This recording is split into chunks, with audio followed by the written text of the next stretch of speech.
you shining, or do you come in with a dark cloud?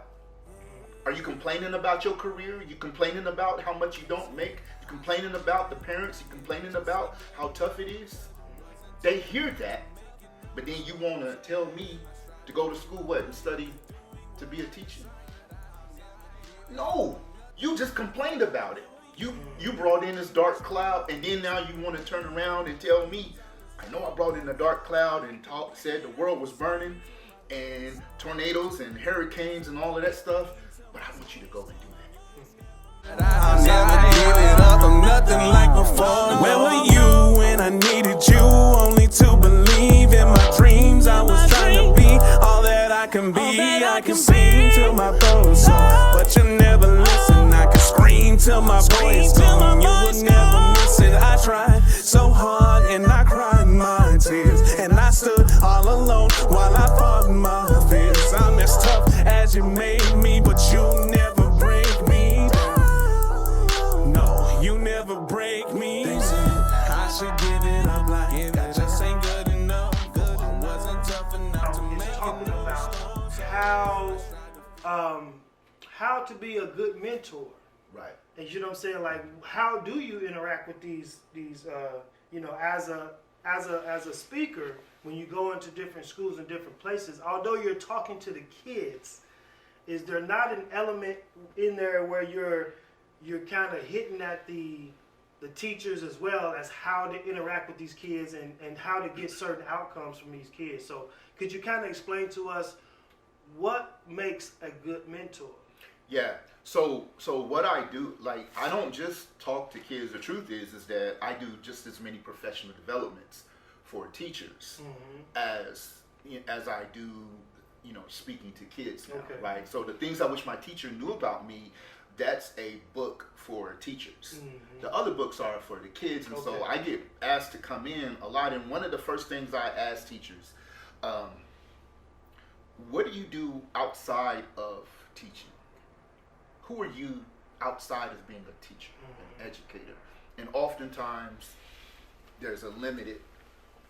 They're limited in what they say, you know. And so, as a consultant, I would walk into schools, and I would look behind the teachers, you know, the desk, and look on the wall, and you would see all of their degrees on the wall, and you know, they were happy because they went to XY school. And I asked them, does that start conversation? Like, what kind of conversations does that start?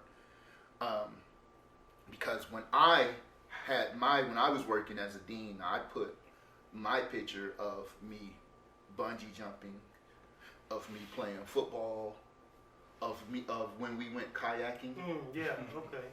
And the first thing the kids did when they walked in was like, "Man, Dean, you went bungee jumping? Right. What is that like? You went kayaking? Right. Who is that little dude kayaking with you?"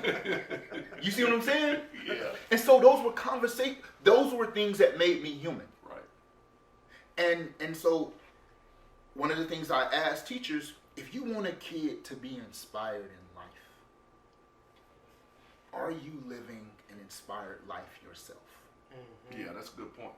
Because if you're living a lame, corny, boring life, and then you try to tell this kid to go out here and shine and be all of this, right, it's gonna be hard. It's gonna be hard because you're not modeling it. Yeah. So it's easy for me to model it because when they come in, they see, they're like, "Oh, he living what he say." Because we know in the hood, they say game recognize game. They respect you because they see you putting in the work. Right. And they see the results of it.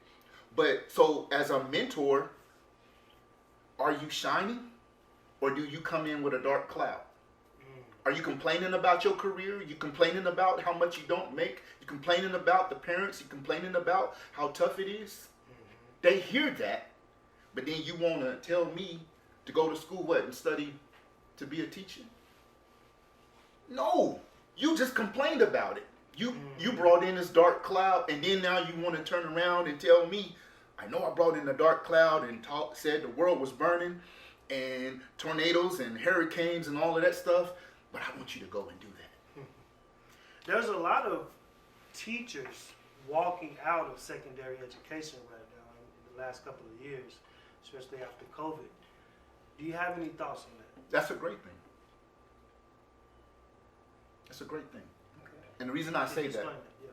the reason why I say that is, I think as a educator of educators, one of the greatest accomplishments I ever had was a teacher, one of my students coming up to me and said, I've decided, Dr. J, I've decided I'm not going to be a teacher because I'm not ready to go and teach.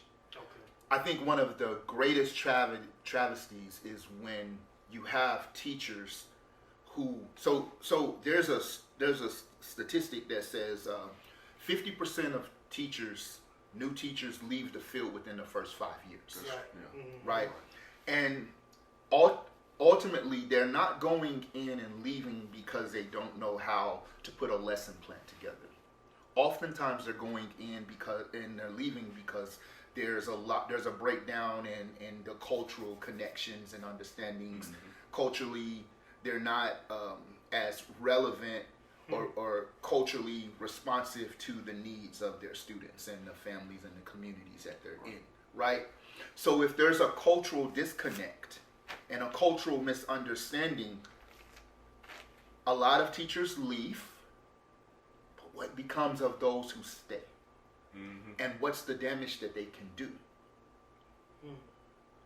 Right. And I think that that's the important part of it. We're looking at the teachers.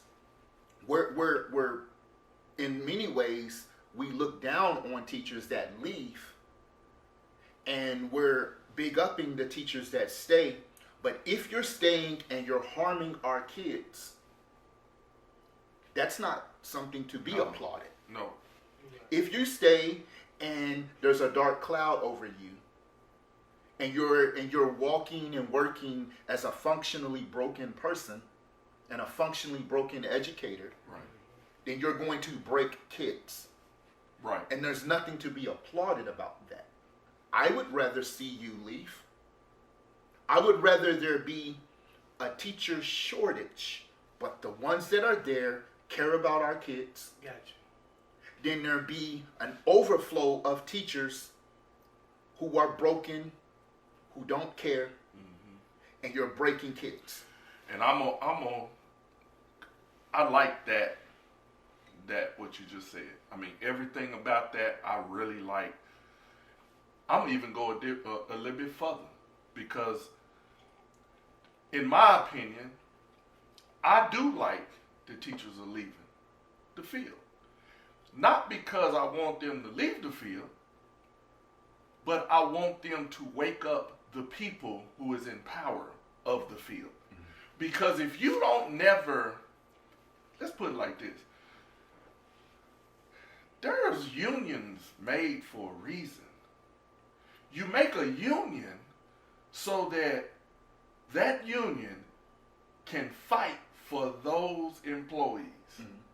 And when it comes to teachers, we have, they got unions, but there's a disconnect between the unions fighting for the states, because really the states are in charge of teachers. I mean, because the money has to come from, you see what I'm saying? Right. And what I'm looking at, I'm like, man, y'all got to reroute your money, because I'm not saying that, certain money can't be here and certain money can't be there. But I'm going to say this. I don't care how many bridges you fix. If you don't have no kids to work on the bridges, they're not going to get fixed. So you cannot, you have to start with a foundation of people that say, I'm comfortable. I don't have to work a second job. I can live because a lot of times when a teacher brings a dark cloud, it's because of a home issue. You know what I'm saying? I'm in the process of writing my first book. And one of my main things is leave your issues in the car. Because soon as you get out the car with all them doggone issues, you have just destroyed the kid. You probably don't know you did. And the kid is not going to tell you. Right. They're not going to tell you that you just destroyed them. But you did. And now all of a sudden, there's a reason why you was making F's. You know, people ask me, I flunked in 6th grade. But guess what? There's a reason why. There's always a reason behind the story. I flunked in 6th grade because my mom and daddy was fighting and arguing all the time. And then they got a divorce. But they didn't get the divorce fast enough. I'd already failed. Yeah. As soon as they got the divorce, I shot up on my grades. Strange, but that's life. That's life. I was tired of all, how you going to do homework when you're fussing and arguing? Right. And with you, I'm sitting here like, man, the brother, he checked out. I don't know if y'all heard him. He checked out in the 3rd grade. I dropped out. Dropped out in the 3rd grade. I dropped He out. probably wasn't gone yet, strictly because you didn't have the ability to just walk away. I couldn't. Mom and daddy was still, or whoever was taking care of you, had to make sure you still went. The divorce papers I had, Bingo. I couldn't sign. I was locked in. Right. Y'all know some of y'all out there and divorces you man. can't get. Let me take a moment then, just a second, right here. For more information, before we go into our next section, for more information on how you can make a difference in your life, contact Joseph, Dr. J. Mathews.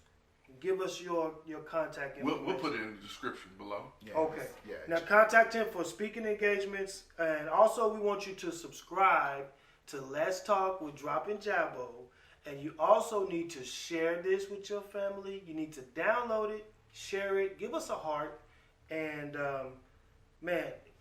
spread the word so you can help your family and stuff like that. All right, let's go. And we ain't done with Dr. J.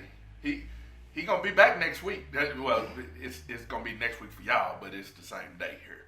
So, but you will see another part of another show. But I love the fact that you wrote the book about you, and at first, I was thinking that it was about the student. You know, it was for kids. But then I started really listening to you. I said, oh, this book is for the adults. It ain't even just for teachers. It is for parents too. Yeah, absolutely. Because parents are teachers. Absolutely. Even if they don't want to Absolutely. take on that. Am I right? Absolutely. Even if a parent don't want to take on that responsibility, you are a teacher no matter what. Yeah, absolutely. And one of the things, one of the parts of the book, it's actually 4th grade because the chapters are named after grades. So 4th grade. So I've been placed in special education in 3rd grade, and that summer I went to Texas and reconnected with my father, who I hadn't seen in a while. And I'll never forget, we fished all summer, and he's a pastor in Texas, and so I was living this different life. Here, I'm this hood, ghetto kid, poor kid, the kid that, people like dusty, dirty. Down in Texas, I'm the pastor's kid. You see what I'm saying? So I'm seeing these two different worlds, right? And there was this sense of pride that I had. And man, I felt empowered. I felt good, and I felt like I was becoming a young man, right? And summer passed, and I came back to school. And on the first day of classes, I'm looking around for my desk, my new class. Where's my desk at? I hope it's by the cute girl in class. And man, I look, and my desk is right there, next to the teacher's desk. Already? And everybody's back here. Yeah. Now they're looking this way, and my desk is right here where I can't even see them, but I'm sitting right beside the teacher. Oh, okay.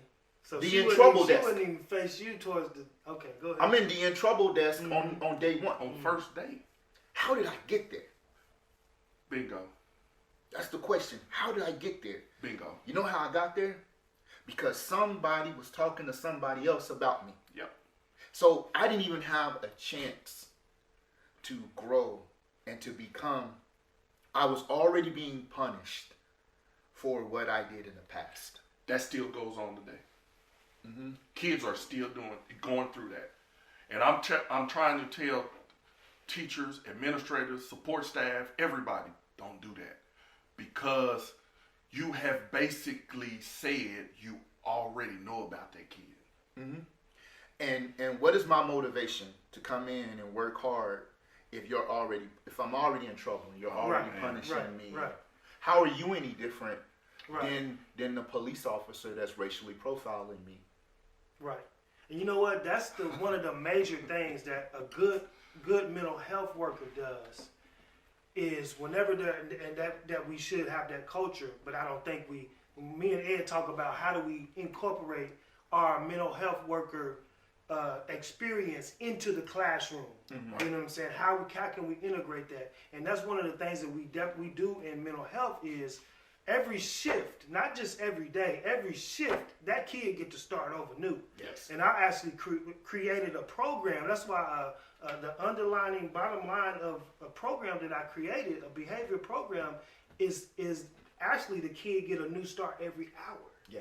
You see what I'm saying? Like this is your chance every hour. So and what that does for the administrator or the teacher, that gives you the freedom and the guiltlessness of not punishing the kid, but giving the kid consequences, because you know that I've been giving this kid chances to get right all of these hours, and he's going to get another chance to get right this next hour. And so that gives you, the person who's administrating, because some people don't like to punish kids or give consequences, you know what I'm saying? And that just something that helps that type of person to make it easier for them. But yeah, definitely, man, that's a very good point.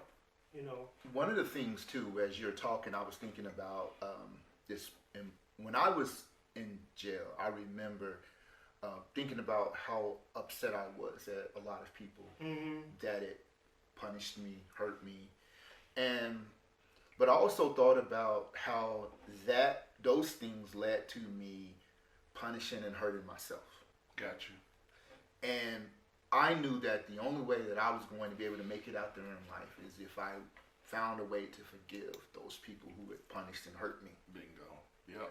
But I also knew that the only way I was going to be successful in life is if I also ultimately learned how to forgive myself. Right? Okay. And so there's a lot of kids out here who have been broken, and it's hard for them to let go of the people who have hurt them, but also hard for them to let go of what they've done to themselves. Right. And so they're now beating themselves up with that guilt.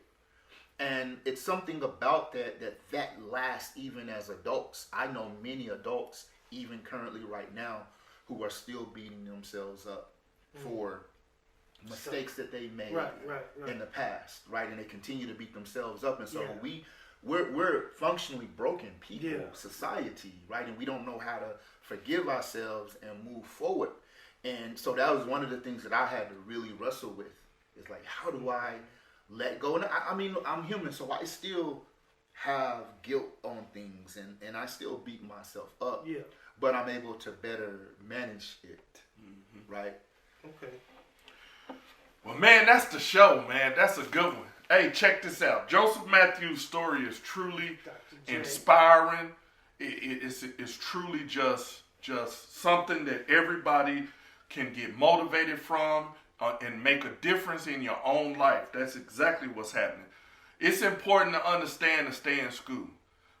His message, man, should help every young person have the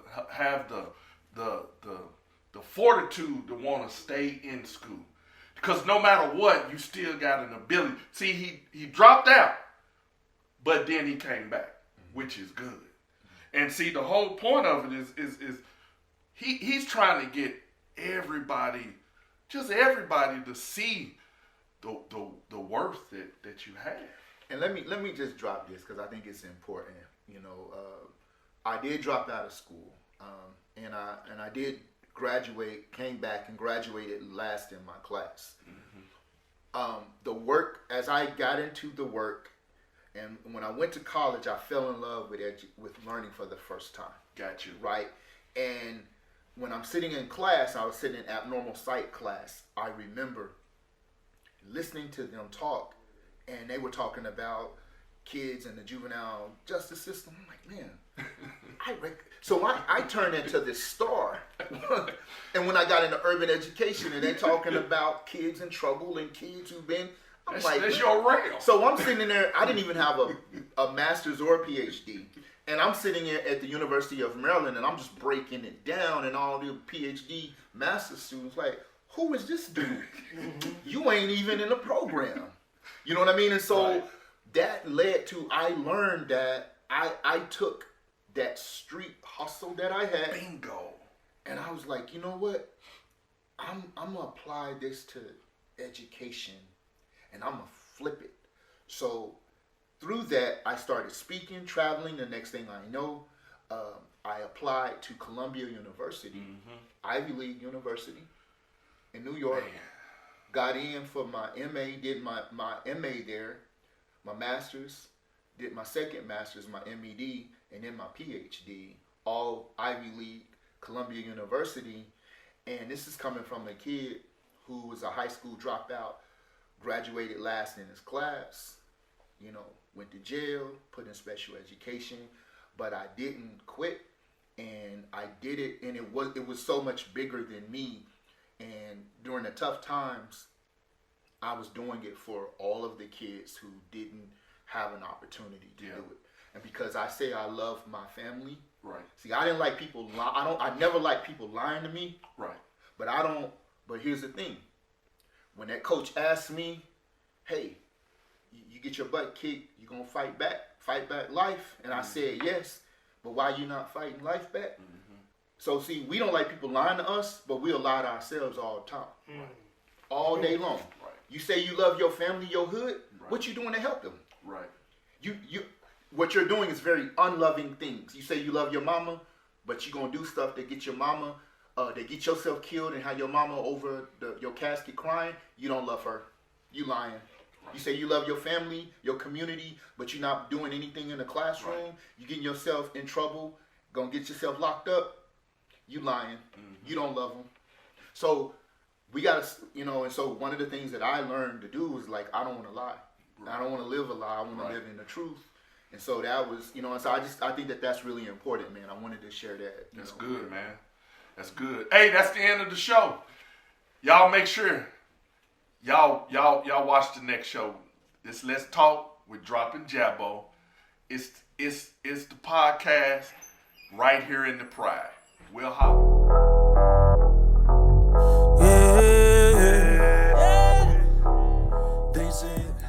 That is it for this episode. Hey, we hope you enjoyed it and got something out of it.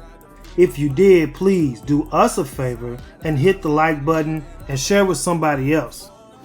And if you want notifications when our episodes or monthly live podcasts publish, then you gotta go to the website, subscribe, and subscribe. Do that now so that nothing gets missed by accident. Thanks again and for supporting us. I'm as tough as you made me, but you never break me. No, you never break me. I should get it.